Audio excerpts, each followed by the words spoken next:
जय माता दी दोस्तों। वर्ल्ड बेस्ट मैजिक में आपका हार्दिक स्वागत है। कैसे हैं आप सब? ये बताने के लिए कमेंट बॉक्स में जय माता दी जरूर लिखें। दोस्तों, आज हम सुनेंगे भाई दूज की कहानी, जो इस प्रकार है। एक बुढ़िया थी, उसके 7 बेटे और एक बेटी थी।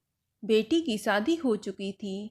जब भी उसके बेटे की शादी होती तो फेरों के समय एक नाग आता और उसके बेटे को डस लेता था। बेटा वहीं खत्म हो जाता और बहू विधवा। इस तरह से उसके 6 बेटे मर गए। 7वें की शादी होनी बाकी थी। इस तरह अपने बेटों के मर जाने के दुख से बुढ़िया रो रो कर अंधी हो गई थी। भाई दूज आने को हुई तो भाई ने कहा कि मैं बहन से तिलक कराने जाऊंगा। माँ ने कहा ठीक है। उधर जब बहन को पता चला कि उसका भाई आ रहा है तो वह खुशी से पागल होकर पड़ोसन के यहाँ गई और पूछने लगी कि जब बहुत प्यारा भाई घर आए तो क्या बनाना चाहिए। तो पड़ोसन उसकी खुशी को देखकर जल भुन गई और उसने कह दिया कि दूध से रसोई लेप और घी में चावल पका। बहन ने ऐसा ही किया। उधर भाई जब बहन के घर जा रहा था तो रास्ते में उसे सांप मिला। सांप उसे डसने को हुआ तो भाई बोला कि तू मुझे अभी ना डस। सांप बोला, मैं तुम्हारा काल हूँ और मैं तुझे डसूंगा। भाई बोला, मेरी बहन मेरा इंतजार कर रही है। मैं जब तिलक करा के वापस लौटूंगा तब तुम मुझे डस लेना।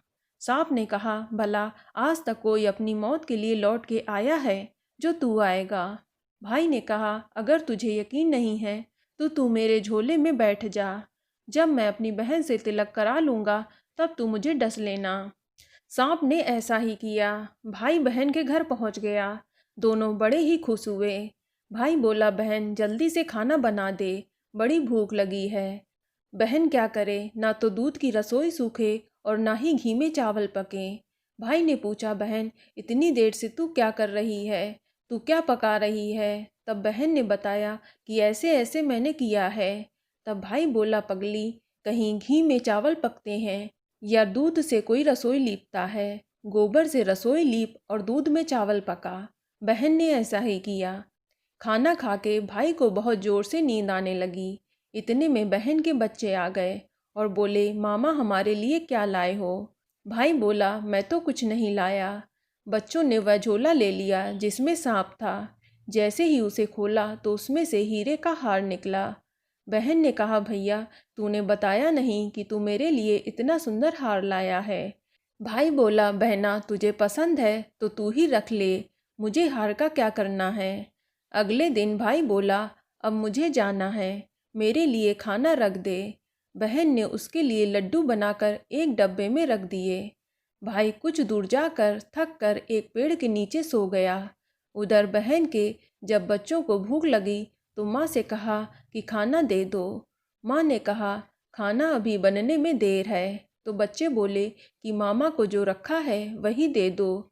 तो वह बोली कि लड्डू बनाने के लिए बाजरा पीसा था, वही बचा पड़ा है, चक्की में जाकर खा लो। तो बच्चों ने देखा कि चक्की में तो सांप की हड्डियां पड़ी हैं। यही बात माँ को आकर बताई तो वह बावड़ी सी होकर भाई के पीछे भागी। रास्ते भर लोगों से पूछती कि किसी ने मेरे गोल मटोल भाई को देखा है, तो किसी ने मेरा बावड़ा सा भाई देखा है। तब एक ने बताया कि हाँ, कोई लेटा तो है पेड़ के नीचे, देख ले वही तो नहीं है। भागी भागी पेड़ के नीचे पहुंची, अपने भाई को नींद से उठाया। भैया भैया, कहीं तूने मेरे लड्डू तो नहीं खाए? भाई बोला, ये ले, तेरे लड्डू नहीं खाए मैंने। ले दे के लड्डू ही तो दिए थे, उसके लिए भी तू मेरे पीछे पीछे भागी आ गई। बहन बोली, नहीं भाई, तू झूठ बोल रहा है, तूने जरूर खाया है, अब तो मैं तेरे साथ चलूंगी। भाई बोला कि तू मान नहीं रही है तो फिर चल। चलते चलते बहन को प्यास लगती है। वह भाई को कहती है कि मुझे पानी पीना है। भाई बोला, अब मैं यहाँ तेरे लिए पानी कहाँ से लाऊं? देख दूर कहीं चील उड़ रही है, चली जा, वहाँ शायद तुझे पानी मिल जाए। तब बहन वहाँ गई और पानी पीकर जब वह लौट रही थी तो रास्ते में देखती है कि एक जगह जमीन में 6 शिलाएं गड़ी हैं और एक बिना गड़े रखी हुई थी।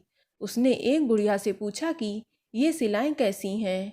उस बुढ़िया ने बताया कि एक बुढ़िया है, उसके 7 बेटे थे। 6 बेटे तो शादी के मंडप में ही मर चुके हैं, तो उनके नाम से ये सिलाएं ज़मीन में गड़ी हैं। अभी 7वें की शादी होनी बाकी है। जब उसकी शादी होगी तो वह भी मंडप में मर जाएगा।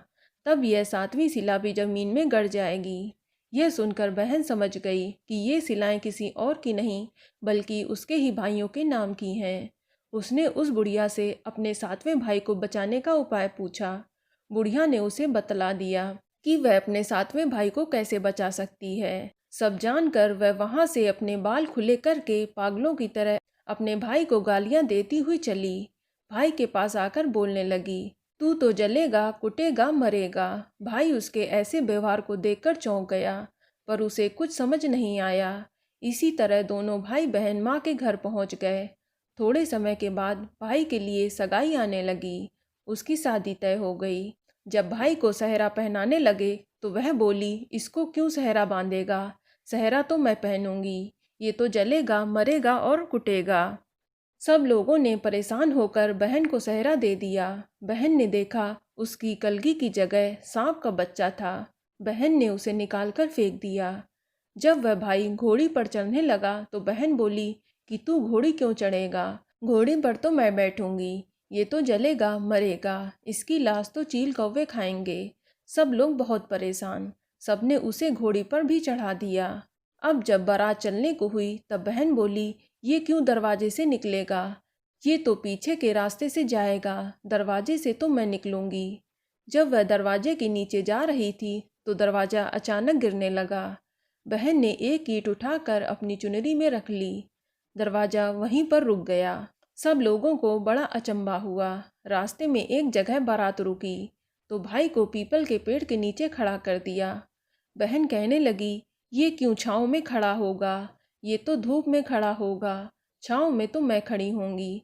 जैसे ही वे पेड़ के नीचे खड़ी हुई, पेड़ गिरने लगा। बहन ने एक पत्ता तोड़कर अपनी चुनरी में रख लिया।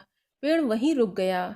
अब तो सबको विश्वास हो गया कि ये बावली कोई जादू टोना सीख कर आई है, जो बार बार अपने भाई की रक्षा कर रही है। ऐसे करते करते फेरों का समय आ गया। जब दुल्हन आई तो उसने दुल्हन के कान में कहा कि अब तक तो मैंने तेरे पति को बचा लिया, अब तू ही अपने पति को और साथ ही अपने मरे हुए जेठों को बचा सकती है। फेरों के समय एक नाग आया। वो जैसे ही दूल्हे को डसने को हुआ, दुल्हन ने उसे एक लोटे में भरकर ऊपर से प्लेट से बंद कर दिया। थोड़ी देर के बाद नागिन लहर लहर करती हुई आई। दुल्हन से बोली कि तू मेरा पति छोड़। दुल्हन बोली कि पहले तू मेरा पति छोड़। नागिन ने कहा, ठीक है, मैंने तेरा पति छोड़ा। दुल्हन, ऐसे नहीं, पहले 3 बार बोल। नागिन ने 3 बार बोला। फिर बोली कि अब मेरे पति को छोड़। दुल्हन बोली कि एक मेरे पति से क्या होगा? हंसने बोलने के लिए जेठ भी होने चाहिए। एक जेठ भी छोड़। नागिन ने जेठ के भी प्राण छोड़ दिए। फिर दुल्हन ने कहा, एक जेठ से लड़ाई हो गई तो एक और जेठ छोड़। फिर बोली कि वो विदेश चला गया तो तीसरा जेठ भी छोड़। इस तरह से कह कहकर उसने अपने 6 जेठ जीवित करा लिए। उधर रो रो के बुढ़िया का बुरा हाल था कि अब तो मेरा 7वां बेटा बाकी बेटों की तरह मर जाएगा। गांव वालों ने उसे बताया कि उसके 7 बेटा और बहू आ रहे हैं। तो बुढ़िया बोली कि अगर ये बात सच है तो मेरी आंखों की रोशनी वापस आ जाए। अपने सारे बहू और बेटों को देखकर वह बहुत ही खुश हुई और बोली, यह सब तो मेरी बावली का किया है। कहाँ है मेरी बेटी? सब बहन को ढूंढने लगे। देखा तो वह भूसे की कोठरी में सो रही थी। जब उसे पता चला कि उसका भाई सही सलामत है तो वह अपने घर को चली। उसके पीछे पीछे सारी लक्ष्मी भी चलने लगी। बुढ़िया ने कहा, बेटी पीछे मुड़ के तो देख, तू सारी लक्ष्मी ले जाएगी तो तेरे भाई भाभी क्या खाएंगे? तब बहन ने पीछे मुड़ के देखा और कहा, जो माँ ने अपने हाथों से दिया है वह मेरे साथ चल, बाकी सब मेरे भाई भाभी के पास रह जा। इस तरह से एक बहन ने अपने भाई की रक्षा की। जिस प्रकार से उस बहन ने अपने भाई की रक्षा की, इसी प्रकार सारे भाई बहन खुशीपूर्वक साथ साथ रहें। दोस्तों, ये जानकारी आपको अच्छी लगी तो कमेंट में जय माता दी जरूर लिखें। और अगर आपका कोई सवाल हो तो उसे कमेंट बॉक्स में अवश्य पूछ लें। और इस वीडियो को लाइक करें, शेयर करें और साथ ही साथ चैनल को सब्सक्राइब करें। धन्यवाद।